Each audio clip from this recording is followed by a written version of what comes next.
Welcome to Blind Cafe's Naked DJs podcast, where every day we expose ourselves to the very best music. Some days we like to shake it up, some days we let it all hang out, and others we just like to stick it out there for you to listen to. Good evening, Blind Cafe radio listeners. Welcome to another edition of the Naked DJs podcast. I'm your host for tonight, Dr. Johnny Love. I'm here at the table with DJ Curveball, DJ Lightning Blind Mike, DJ Foxy Lady J. Remember, she's British, she's foxy, and she's a lady. And rounding it out, DJ Tom. All right. So, let's jump right into the gist of things here. Our first article we're going to talk about, there was the Disney's High School musical, the musical. Now I guess they made it into the TV show. And there was a scene where two characters, Seb and Carlos, were singing love songs to one another. And the question I have, and I'm going to start with Curtis with that, was how do you guys feel about, the two guys singing love songs to one another? But even if it was just the two guys, if it had been just two girls, how do you feel about it? Let's go around the table and find out. I think it's not right, and I have to worry about what my kids watch these days. I can't just say, hey, go watch cartoons or let's go check out this movie, because since I know that the movie theaters have audio description, because I just interviewed a guy that does that, I was thinking, hey, go to the movies. But now I got to be careful what, even though it's a kid's movie, I'm not down with all that, especially in kid shows. All right. This sounds good. Mike, how about you? Well, I'm right there with Curtis because it's Disney, and honestly, Disney shouldn't be doing the LGBTQ. LGBTQ. Yes, they shouldn't be advertising it now. In some worlds, I should say, maybe there's a place for it, as in, I hate to say it, but in the porn world or whatever, that's for women and men, and sort of. But for a basic Disney show, you should not be advertising that, because then what you're doing is you're actually telling the kids that are watching, your kids or someone else's kids, you're telling them, oh, I could go and kiss another guy, or oh, I could go and kiss another girl. It's okay. But if you're basically giving them permission to become that, and instead of trying to raise them, the way that you want them to be raised, the TV's doing the raising. They're sexualizing our kids. Exactly. Thank you so much, Curtis. I appreciate that. And so, again, there's some men out there like watching other men. There's some women out there like watching other women, but save that for the porns. Okay, I gotta agree with Mike and Curtis on that. And I'm surprised that Disney even did that, because I think about 20, 30 years ago, I don't think Disney would have done stuff like that. But that's just my opinion. Julie, what's your take on it? Hollywood's crawling with pedophiles. Sorry, go ahead, Julie.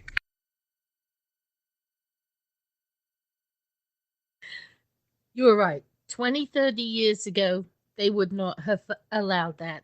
When I had my travel agency here in Orlando, I had a Mickey and a Minnie in a beach scene because I sold cruises.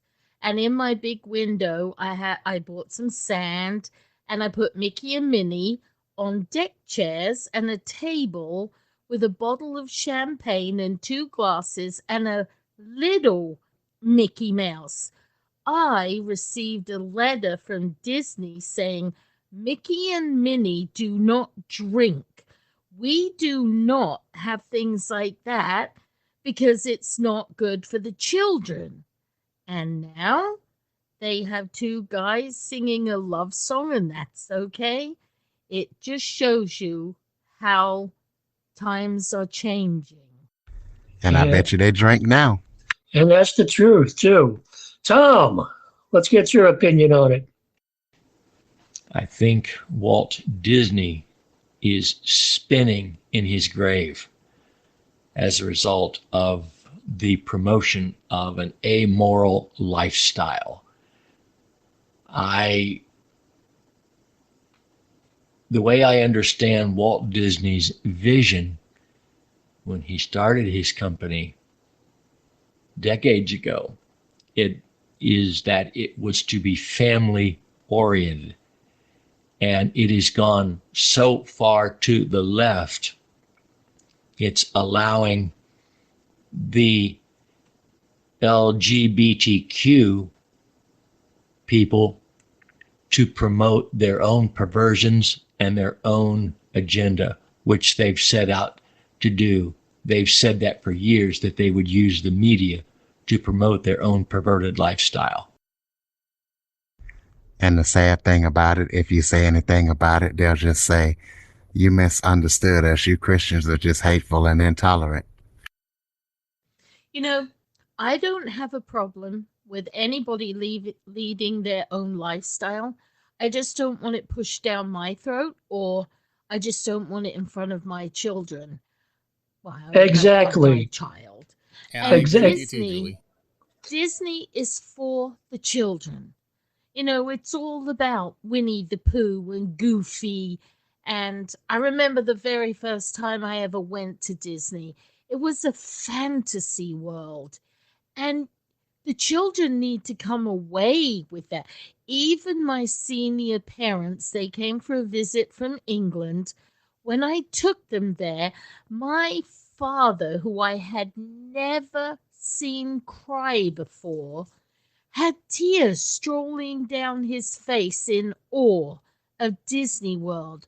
That's how it's supposed to leave you, not men singing to men and ladies singing to lady. That's for adults to do in adult time. That's how I feel. I agree with that. I mean, I don't have a problem with it. And when I worked at the Marriott, believe me, 70% of the hotel was of the LGBTQ. But like Julie says, just don't try to shove it down my throat. And I agree with what y'all are saying too. I mean, it doesn't belong on there. It really does not. I mean, put it on another channel maybe. I don't care. Cinemax, Vice, whatever. But leave Disney alone. Yeah, because if you remember correctly, Disney had their romantic stories. You know, Cinderella ended up with the prince at the end because of the glass slipper. What a great story that was. Beauty and the Beast as well. I mean, great stories. Even Pinocchio. Even Pinocchio was a great story, and it was a heartfelt story in its way as well. I mean, all these stories, Snow White and the Seven Dwarfs. I mean, I could go on. All these stories had a meaning behind it. It was a heartfelt story, and that's what it's all about. Like Julie said, her dad was crying. You know, you just can't take that away from people. But they have. That's the point. They've gone so far to the left that it is strayed so far from Walt Disney's vision of what's right and what's proper. And that's the issue. It's one thing about Blind Cafe Radio. I said from the very beginning, when Michael started it, I would only DJ if it was family orientated. I didn't want all the parodies and some of the perverted songs that are out there. I just want nice, clean family music so that if a child was listening in the background, they would enjoy it too.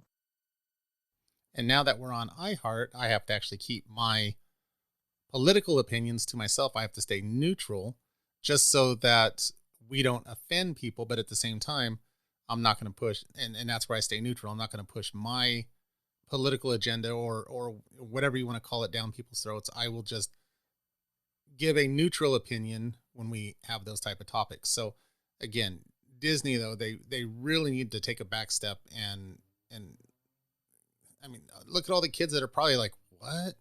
As in, all this stuff going, all these little kids, they're just wondering what the heck is going on. Well, it's just like that movie with Netflix, and I forgot the name of it, where they had the 13-year-olds on there. Forgot, but it was kind of like of a sexual nature. I forgot the name of the movie, and people were complaining about that too. So, I mean, the whole world is just going crazy. Yep. I know what Texas you mean, sued them. Curtis.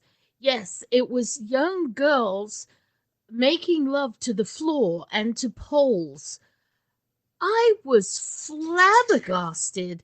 And Obama and Michelle and the Duke and Duchess of Sussex, they are backing these shows.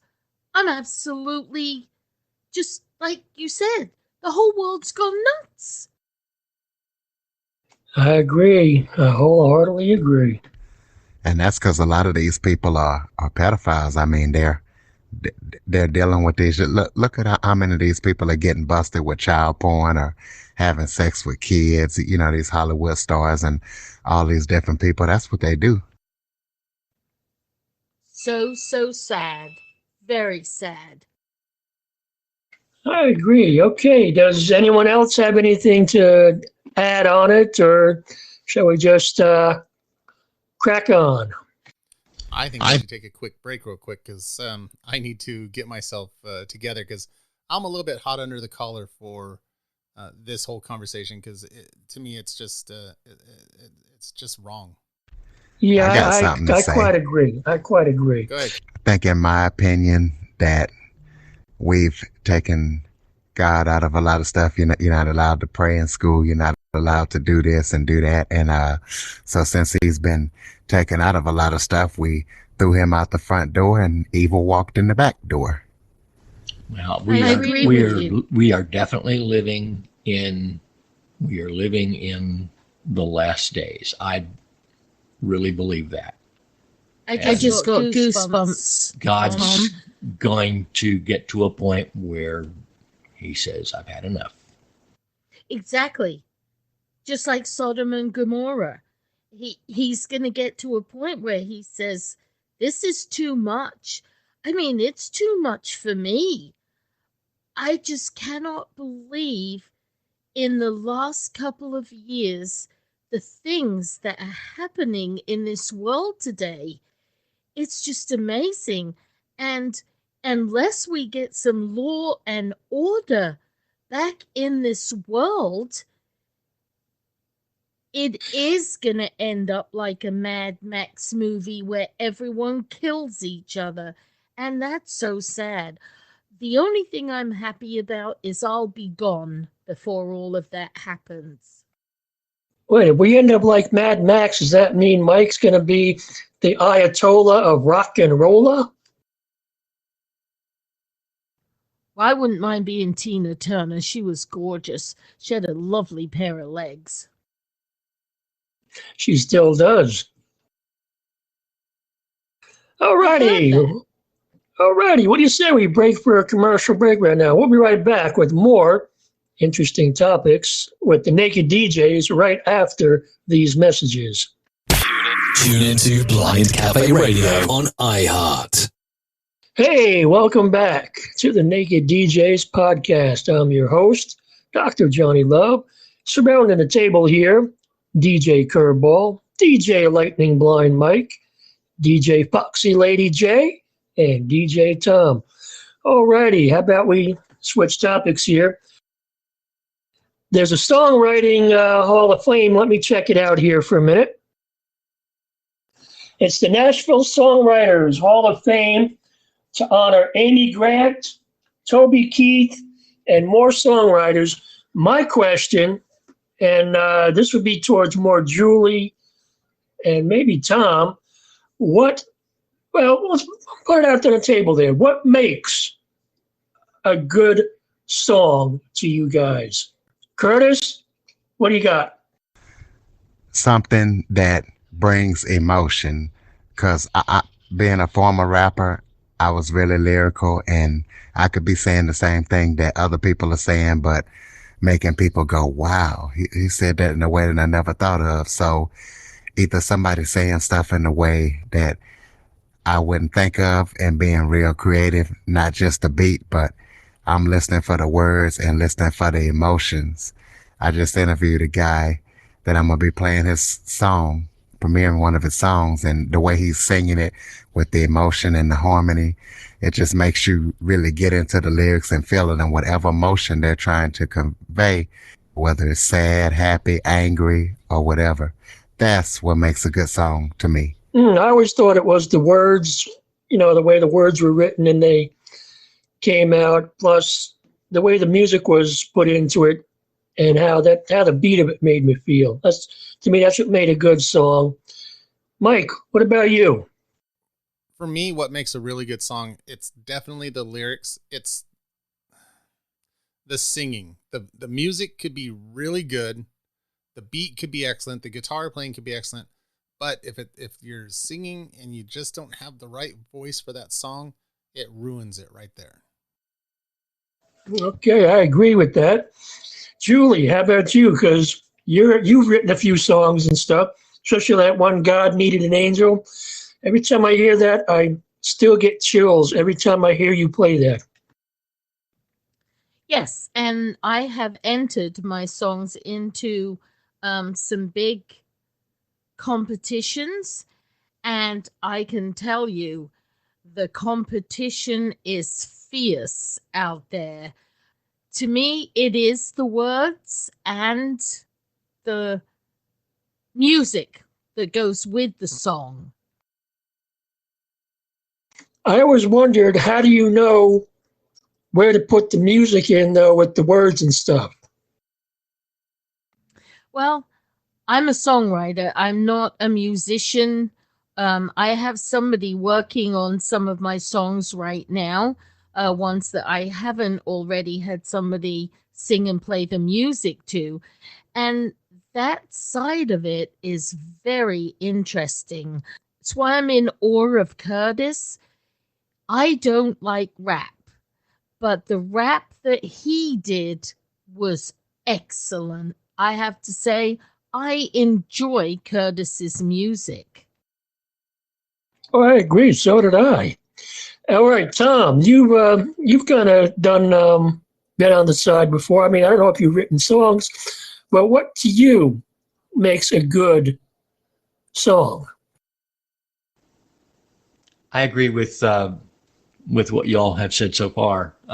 Lyrics are extremely important. The two qualities that I look for, I have not written a song, but I am exposed to a lot of friends that are writers. The two things that they try to convey in songs that they write, first of all, they try to focus on topics that are universal to all mankind. They try to focus on songs that stir the emotion within people. And the last thing that I personally look for is, does the song have musical excellence? Is there good ebb and flow to that song? Does it have the right chord progressions, the right harmony? Does it portray musical excellence? That's what I look for in listening to a song. I don't like, and there have been good examples of songs that are chord wise, they're very repetitious, and I'll go out of my way to walk across the room and turn off the stereo or whatever. You know what I don't like some of these songs, especially today, is that they do the hook over and over and over and over at the end of the song. They do, 3 verses, and then it's the same line over and over again. And when you're singing a song and you get to the end and you're just singing the same line over and over again, it's like, wow. Some of the songs today, you're like, how did that get to a producer? What I find absolutely distasteful is where they try to make things sound almost too polished by using things like auto tune and so forth, signal processing to make that individual sound better than they really are. Michael and I had that discussion the other day. Years ago, you heard the guitar, you heard the drums, you heard a trumpet. Today, it's all so digital that you don't hear music anymore. Exactly. Well, let me jump in here and respond to Tom. Okay, Tom, what did you think about Roger Zapp? Because auto tune is not new. What did you think about Roger Zapp? If you ever heard of him, that's what he used to do a lot. I think it has its place, but it's too overused. It's okay if you want to use that for effect, but when you use something of that nature, when you use a musical digital process throughout the whole doggone song, then something gets lost. I got to agree with that there. I mean, first of all, auto tune I don't like. That's no secret. But using some of the process and to answer Julie's question, a lot of people anymore figure, well, they can get a digital audio workstation like Cakewalk or Sonic or even Adobe Audition and produce a song in it. And boom, there you go. Everyone's their own producer and they all think it's good. So if it gets to another producer and stuff, it'd be, worked on more. That's amazing. But yeah, I like the fact that I don't like the auto tune. I don't like the digital drums and all that. What I do like is when back in the day you could actually hear people's real voices and the practice they put into it and the work they put into it, and they turn out to be excellent. And those are the type of people that I really respect because they put a lot of work into it. Now That's why I like live music, because that'll expose them right there. Exactly. And when you use auto tune, yeah, you're an okay singer. But then, for example, Billie Eilish, she's uses auto tune all the time, and that's what made her famous for this day and age. But I agree with the older singers back in the day where they really practiced it, what they really love doing. I can tell you this right now, Mike. When they can, and we actually learned this in audio production, we actually mic'd up a drum set and recorded a live drum track and stuff. So they do that, but sometimes people just go like, yeah, I'm just going to throw a drum machine here, a piano in here. And it like you said, it doesn't sound that good. It takes away. I mean, if you look at Elton John, back in the day when he was doing his concerts, sitting on stage with a live piano, he had no auto tune, he had nothing. Great voice, great singer, and he's really made a living for himself. And I know we've already passed this subject, but I'm going to go back real quick. He is not a straight person, and everybody has seen the movie and all that. But I'll tell you this: he went out. I haven't. Oh, you haven't seen his movie? Oh, you gotta see it, Curtis. Yeah, he doesn't. Outstanding movie. The point I'm trying to make is that he never once pushed his beliefs or whatever you want to call it on other people whatsoever. Yeah, his music just spoke for itself. He didn't push that agenda. His lifestyle is a private thing, okay? But anyway, that's back on a previous topic. What I really appreciate about the Songwriters Hall of Fame and these potential inductees, a lot of these folks I have followed Amy Grant for years. And I appreciate where she has come from. And it's about time. It's long overdue. She started when she was 16, and she's worked her way up through the ranks over the years. And it's about time that she's being honored. I agree. She has an amazing voice. Her and Vince Gill together, they were an ace and a king.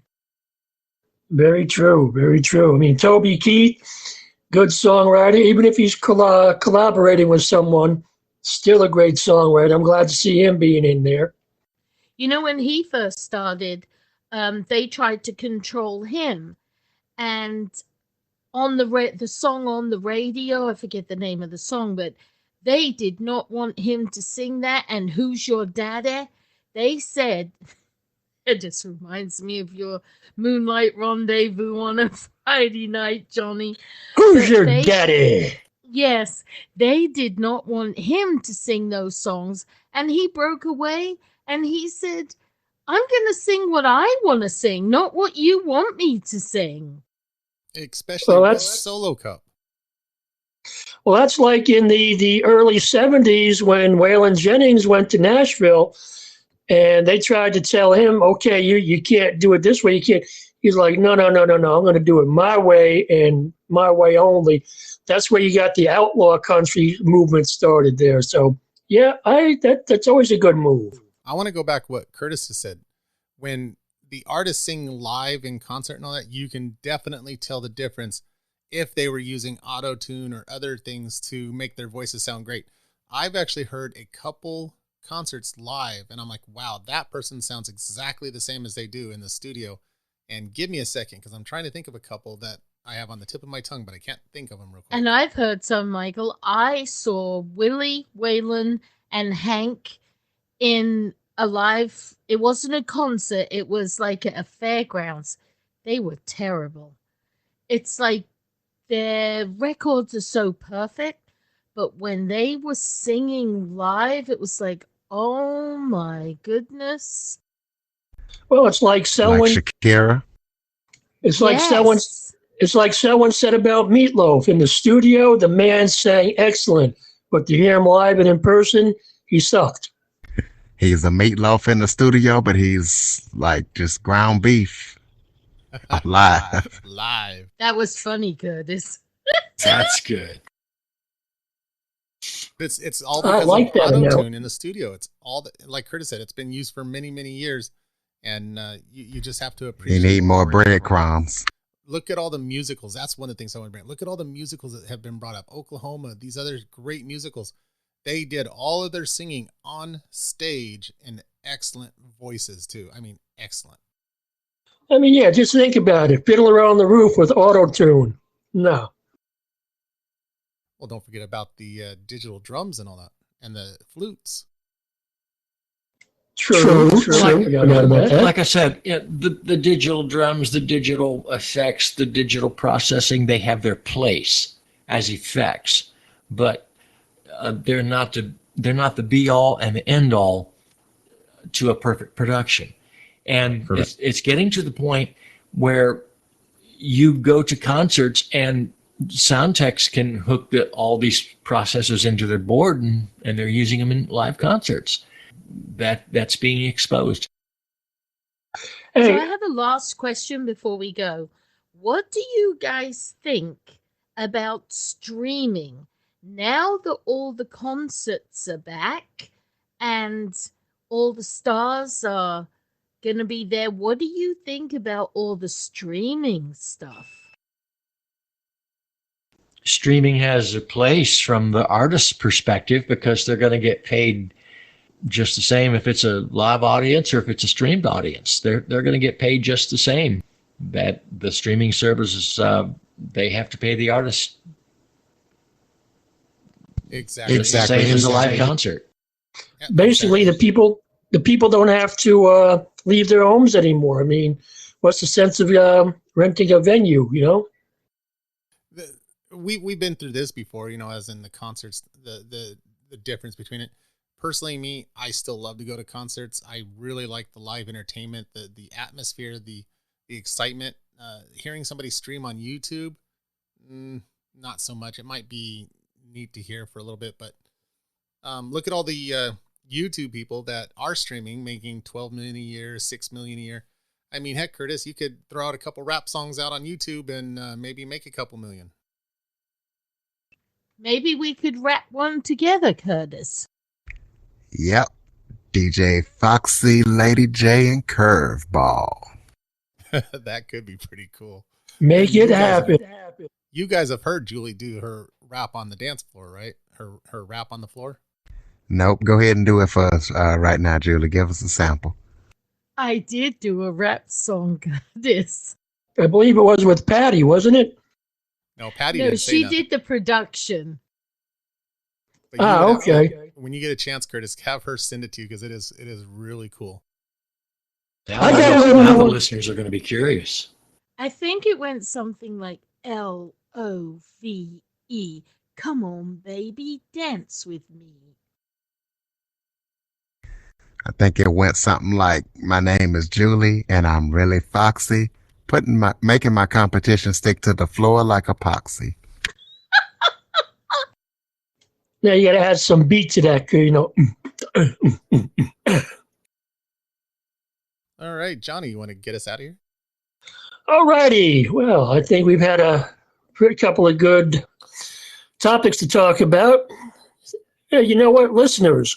Let us know what your opinion is of both topics, either one or both. If you know, hey, if you listen to the YouTube, you just leave it in the comment section below.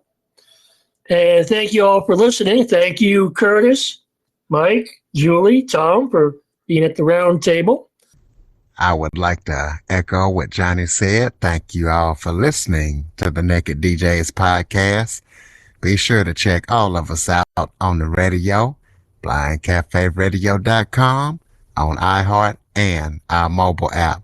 Until next time, we are the Naked DJs, brought to you by Blind Cafe Radio, the station that raises Cain.